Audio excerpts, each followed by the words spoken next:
మిరపలో వచ్చేటువంటి ఈ నల్లతార పురుగు మీద ఒక రైతుకు ఫుల్ క్లారిటీ ఇద్దామని వీడియో చేస్తున్నాను. ఎందుకంటే అనేక మంది ఫోన్స్ చేస్తూ ఉన్నారు. అందరికీ ఫోన్లో ఎక్కువగా మనం మాట్లాడడానికి అవకాశం లేకుండా పోయింది. కొంతమందితో మనం రోజుతో మాట్లాడగలుగుతున్నాం, మిగతా వాళ్ళు అంతే హోల్డ్ అయిపోతున్నారు. సో వాళ్ళందరికీ కాకుండా అనేక మందికి ఒక బెస్ట్ క్లారిటీ ఇవ్వాలనే ఆలోచనతో ఈ వీడియో చేస్తున్నాను. మొట్టమొదటిగా మనకి పూతల పురుగు అయినటువంటి ఈ తామర పురుగు ప్రభావం ఏంటంటే, ముందు పూతలో ఉన్న పుప్పొడిని తినేసి పూతని రాలేటట్టు చేస్తూ ఉంటుంది. ఆకులు కూడా రసం పీల్చేసి ఆకులు కూడా ముడుచుకోబెట్టేట్లు చేస్తూ ఉంటుంది. దీనివల్ల చాలా నష్టం వాటిల్లుతుంది. ఇక ఎర్రనెల దాడి అయితే మనకు తెలుసు, ఆకులన్నీ ఎర్రబడిపోయి వచ్చే కొత్త ఇగురు కూడా ఎర్రబడిపోయి ముడుచుకొని పోయి తోటంతా ఎర్రగా చేసి నల్లగా చేస్తుంది.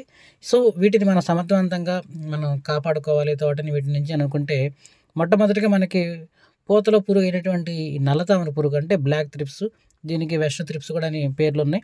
సో వీటికి మార్కెట్లో ఏ మందులు ఉన్నాయి, ఏ మందులు కాంబినేషన్ కొట్టాలి అనేది రైతుకి చాలా కన్ఫ్యూజన్. ఎన్నో వీడియోస్ ఉన్నా కానీ, ఎంతోమంది చెప్తున్నా కానీ మరికొంతమందికి మాత్రం ఒక బెస్ట్ కన్ఫ్యూజన్ ఉంది. ఆ బెస్ట్ కన్ఫ్యూజన్ని మనం జీరో చేసే విధంగా ఈ వీడియో చేస్తున్నాను.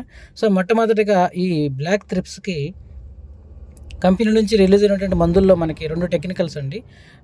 ఒక అంటే అనేక కంపెనీలు, ఒక పేరుగాంచిన కంపెనీలు, ఒక 6-7 కంపెనీలు ఒకళ్ళు ఒక్కొక్క టెక్నికల్తో బ్రోఫెనిలైడ్ ఒక టెక్నికల్తో వస్తే, మరొకరేమో ఫ్లూక్సామెటామైడ్ అనే టెక్నికల్తో వచ్చారు.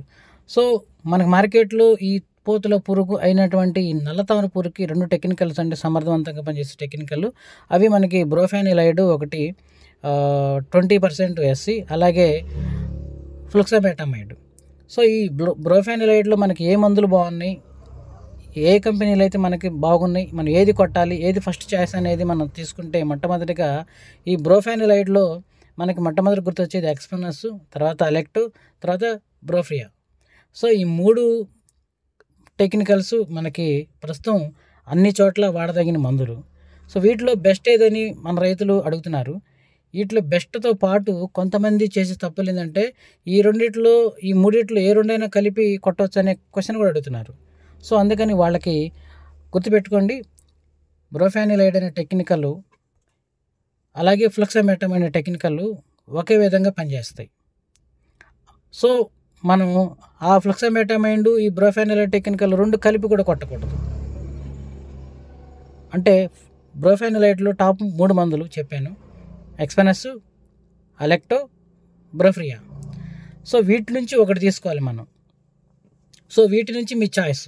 సో వీటి నుంచి నా చాయిస్ ఏంటంటే, నాకున్న 100 మంది, ప్రస్తుతం నేను డైలీ మినిమం 100 మందితో మాట్లాడుతున్నాను కాబట్టి, ఈ 100 మందిలో బెస్ట్ ఫీడ్బ్యాక్ ఏంటంటే, ఎక్స్పెనస్ మీద అది స్టార్టింగ్లో చాలా బాగుంది వచ్చిన 2 సంవత్సరాల క్రితం, తర్వాత మిక్స్డ్ రిజల్ట్ వచ్చేసింది, తర్వాత బ్రోఫ్రియా కూడా కొంచెం మిక్స్డ్గానే ఉంది, అలెక్టో మాత్రం బెస్ట్ టాకే ఉందండి. ఈ 100 మంది వాడిన 100 మందిలో 98% మంది కూడా అలెక్టో బాగుంది కొట్టాము సార్, బాగుంది కొట్టాము, దీనికి కాంబినేషను తర్వాత చెప్తాను, బాగుంది అన్నారు. అలెక్టో తోటి వేరే కాంబినేషన్, అది నల్లి కాంబినేషను అట్లాగా. సో ఉన్న వాటిలో ఈ మూడిట్లో ఫస్ట్ చాయిస్ అలెక్టో తీసుకోమని చెప్తున్నాను. సెకండ్ చాయిస్ అనేది మీ చాయిస్. థర్డ్ అంటే బ్రోఫ్రియా మీ చాయిస్, ఎక్స్పెనస్ మీ చాయిస్, అలెక్టో అనేది ఉన్న ఫీడ్బ్యాక్ ప్రకారం ఇది నా చాయిస్. సో ఈ మూడిట్లో ఇది ఒక్కటే తీసుకోవాలండి. మళ్ళీ అలెక్టో, ఎక్స్పెనస్ కలిపి కొట్టకూడదు, అలెక్టో, బ్రోఫ్రియా కలిపి కొట్టకూడదు. సో మరియు ఇక ఫ్లూక్సామెటామైడ్కి వచ్చేసరికి, మనకి మార్కెట్లో ఉన్న టాప్ కంపెనీస్లో మనకి గ్రాసియా ఒకటి, షెన్వా ఒకటి, ఇందులో కొంచెం మళ్ళీ సగం టెక్నికల్తో ఉన్నటువంటి ధనుక నుంచి లానోవా ఒకటి. సో ఈ 3 కంపెనీల నుంచి, మిగతా కంపెనీస్ ఉన్నా కానీ పేరుగాంచిన కంపెనీలు, రైతులు అనేక చోట్ల వాడుతున్న కంపెనీలు, ఈ 3 కంపెనీల నుంచి గ్రాసియా, షెన్వా, లానోవా. సో లానోవాలో 5.81% ఉంటుంది, గ్రాసియా, షెన్వాలో 10% ఉంటుంది. కాబట్టి డైరెక్ట్ మందు ఈ 3 కొట్టిన చాలా చోట్ల ఫీడ్బ్యాక్ ఏంటంటే, మొదటగా షెన్వా అయితే పర్లేదన్నారు కొంతమంది ఏమో ఏమనిపేలేసారన్నారు. కారణం దానికి కాంబినేషన్ అనేది వేరేది వాడుకోవటం వలన దాని మీద కొంచెం నెగిటివ్ ఫీడ్బ్యాక్ వచ్చింది. కానీ గ్రాసియాకి ఎక్కువ గ్రాసియాని సింగిల్ కొడుతుంటారు, దాంట్లో ఒక చిన్నపాటిది ఏదైనా వేస్తుంటారు కాబట్టి గ్రాసియా మీద మంచి ఫీడ్బ్యాకే వచ్చింది. దానికి 100కు 100 మార్కులు మన రైతులు వేశారు. సో నా చాయిస్ ఏంటంటే, మొదటిగా ఈ ఫ్లూక్సామెటామైడ్కి వచ్చేసరికి గ్రాసియా తీసుకోండి. ఇది కొట్టిన తర్వాత మిగతాకి వెళ్ళండి. ఈ కంపెనీల్లోనే మళ్ళీ అంటే ఈ టెక్నికల్లోనే గ్రాసియా ఒకటే, షెన్వా ఒకటే, లానోవా కూడా ఒకటే. లానోవాలో సగం ఉంటుందిలే, సో లారిల్ బైఫెన్థ్రిన్ కూడా ఉంటుంది. సో అందుకని ఇటు లానెవో గ్రాసియా కలిపి కొట్టకూడదు, గ్రాసియా షిన్వా కలిపి కొట్టకూడదు. ఎందుకంటే మళ్ళీ 10-20 అవుతుంది డోసు. మొక్కలు దెబ్బతింటాయి, చాలా పాడైపోతుంది తోట. అలాగని ఈ ఫ్లెక్సామెటామైన్ అంటే అలెక్టోగ్రాసియా కూడా కలిపి కొట్టకూడదు. సో మీరు ఈ 2 టెక్నికల్స్కి సంబంధించి మనకు 6 మందులు పేరుగాంచినవి. ఈ 6 మందులు ఏ 2 కలిపి కొట్టకూడదండి, ఏ 2 మందు కలిపి కొట్టకూడదు.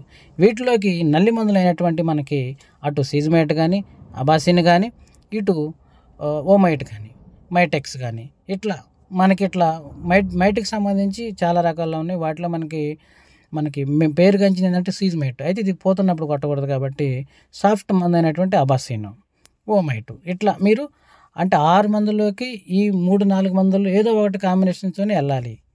మనకడ ఓపిక ఉంటే అప్పుడు న్యూట్రియంట్స్, ఫ్లవర్ స్పెషల్ వాడుకోవాలి. సో అందుకని ప్రతి రైతు మీరు గమనించుకోవాలి. వీటి మీద మీకు మంచి క్లారిటీ వచ్చిందని నేను ఫీల్ అవుతున్నాను. ఎందుకంటే అనేక మంది డౌట్ అదే, అటు అలెక్టో ఎక్స్పెనస్ కొట్టొచ్చా అంటారు. అది కరెక్ట్ కాదండి. లేదా అలెక్టో గ్రాసియా కలిపి కొట్టొచ్చు అంటారు. ఫర్ ఎగ్జాంపుల్ అంటే ఈ 6 మందులు ఏ 2 మందులు కలిపి కొట్టకూడదు. ఈ 6 మందుల్లో ఏదో ఒకటి తీసుకొని అటు మైట్లో ఏదో ఒక మందు తీసుకొని కొట్టుకోవాలి. సో ఇట్లా మీరు కొట్టగలిగితేనే మనకి మంచి పర్ఫార్మెన్స్ ఉంటుందండి. లేకుంటే మనం కొట్టినా కొంచెం పూత అన్నీ రాలిపోయి కొద్దిగా బెటర్ అనిపిస్తే అది 1% బెటర్ అనిపించేది నాకు తెలిసి. సో ఒక మంచి క్లారిటీ వచ్చిందని నేను అనుకుంటున్నాను.